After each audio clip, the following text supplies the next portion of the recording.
अस्सलामुअलैकुम। शुरू करती हूँ अल्लाह के नाम से जो बड़ा मेहरबान और नहायत रहम करने वाला है।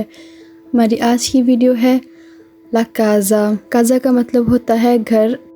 इस वीडियो के अंदर हम सिर्फ घर के जो बाहर चीज़ें होती हैं हम उनको पढ़ेंगे इंशाल्लाह। फिर फ्यूचर में हम लोग हर कमरे के बारे में मतलब उसकी डिटेल जो होती है हर कमरे के अंदर ऐसी चीज़ें पड़ी हुई होती हैं उस बारे में हम लोग बात करेंगे। पर अभी के लिए सिर्फ हम घर के बाहर चीज़ें होती हैं उनके बारे में बात करते हैं। तो चलिए अब शुरू करते हैं हमारी वीडियो। हमारा सबसे पहला लफ्ज़ है विला। विला विला हम लोग बोलते हैं विला को। और अगर जिसको नहीं पता कि विला क्या होता है तो उनके लिए जैसे हमारे पाकिस्तान में या इंडिया में घर होते हैं ना, जैसे बड़े बड़े हाउसेस होते हैं हमारे पास, बेसिकली उसको हम कहते हैं विला। फिर आ जाता है कंडोमिनियो। कंडोमिनियो कंडोमिनियो कहते हैं बिल्डिंग को। फिर आ जाता है अपार्टामेंटो। अपार्टामेंटो अपार्टामेंटो कहते हैं अपार्टमेंट को। ला काज़ा फिर लिखा हुआ है एस्टर्नो। एस्टर्नो का मतलब होता है कि किसी भी चीज़ का बाहर वाला हिस्सा। अब हम पढ़ेंगे घर के जो बाहर वाली चीज़ें होती हैं उनके बारे में। तो हमारे पास सबसे पहला है अंटेना। अंटेना अंटेना हम लोग बोलते हैं अंटीने को। फिर आ जाता है तेतो। तेतो तेतो बोलते हैं छत को। फिर आ गया है कोमिन्योलो। कोमिन्योलो कोमिन्योलो बोलते हैं चिमनी को। फिर आ गया है फिनेस्त्रा। फिनेस्त्रा फिनेस्त्रा बोलते हैं विंडो को। फिर आ गया है आल्बेरो। आल्बेरो आल्बेरो बोलते हैं पेड़ को। प्यांता। प्यांता प्यांता बोलते हैं पौधे को। फिर आ जाता है गाराज। गाराज गाराज बोलते हैं गैराज को, मतलब जहाँ पे हम लोगों ने अपनी गाड़ी पार्क करनी होती है उसको। फिर आ गया है पतुमिएरा।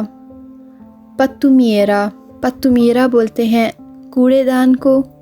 फिर आ जाता है कंचेल्लो। कंचेल्लो कंचेल्लो बोलते हैं गेट को। फिर आ गया है जर्दीनो। जर्दीनो जर्दीनो बोलते हैं गार्डन को। फिर आ गया है प्रातो। प्रातो प्रातो बोलते हैं घास के मैदान को। फिर आ जाता है ग्रोंदाया। ग्रोंदाया सो बेसिकली ग्रोंदाया इस वजह से होता है क्योंकि जब बारिश होती है ना, ताकि पानी जो है वो ग्रोंदाया मतलब जो पाइप होते हैं ना इस तरह के जो आपको नज़र आ रहे हैं, इससे जो पानी है ऊपर जो रुक जाता है छत के ऊपर वो नीचे आसानी से आ सके ताकि पानी जमा ना हो छत के ऊपर, तो उसको हम बोलते हैं ग्रोंदाया। फिर आ गया है पोर्ते बस्कुलांती। पोर्ते बस्कुलांती ये होते हैं जी जो गराज के दरवाजे आगे लगे हुए होते हैं ना, उसको कहते हैं हम लोग पोर्ते बस्कुलांती। फिर आ जाता है तेगोला। तेगोला तेगोला कहते हैं टाइल को, मतलब जो अभी आपको नज़र आ रही है ना उस टाइल को कहते हैं हम लोग तेगोला। फिर आ गया है तेंदितोयो। तेंदितोयो तेंदितोयो कहते हैं पे हम अपने कपड़े सुखाते हैं, मतलब जिस चीज़ के ऊपर हम अपने कपड़े रखते हैं उसको हम कहते हैं तेंदितोयो। जो भी आपको पिक के अंदर नज़र आ रहा है उसको हम कहते हैं तेंदितोयो। फिर आ जाता है स्तेंदीनो। स्तेंदीनो इसका भी वही मतलब है, आपको जो इजी लगे आप वो पढ़ सकते हैं, वो याद कर सकते हैं। स्तेंदीनो भी कह सकते हैं और तेंदितोयो भी इसको कह सकते हैं। फिर आ जाता है मत्तोनी। मत्तोनी मत्तोनी कहते हैं ईंट को। फिर आ जाता है परकेजो। परकेजो परकेजो कहते हैं पार्किंग को। कुछ होता है कुछ जगह पे ऐसे होता है कि जो परकेजो होती है वो प्राइवेट होती है और कुछ जगह पे ऐसे होता है कि वो पब्लिक होती है। अब देखते हैं कि प्राइवेट पार्किंग को हम इटालियन में क्या बोलते हैं। परकेजो प्रिवातो। परकेजो प्रिवातो ये होता है प्राइवेट पार्किंग। फिर आ गया है parcheggio pubblico, parcheggio पब्लिको, इसका मतलब होता है कि पब्लिक पार्किंग।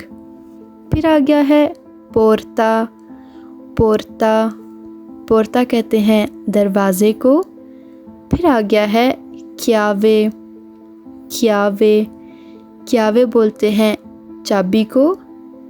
फिर आ जाता है मनीलिया, मनीलिया, मनीलिया बोलते हैं दरवाज़े का जो हैंडल होता है ना उसको। तो यहाँ पे होती है हमारी वीडियो ख़त्म। उम्मीद है कि आप लोगों को समझ आई होगी और आप लोगों को पसंद आई होगी। तो अगर आपको मेरी वीडियो पसंद आई है तो मेरी वीडियो को लाइक, शेयर और मेरे चैनल को सब्सक्राइब करना मत भूलिएगा। तो फिर मैं आपसे मिलूँगी हमारी नेक्स्ट वीडियो में। तब तक के लिए आप सब रखें अपना ख्याल और मुझे दें इजाज़त। तो फिर मेरी तरफ़ से आप सबको अल्लाह हाफिज़। Look as good as the day I met you. I forget just why I left you. I was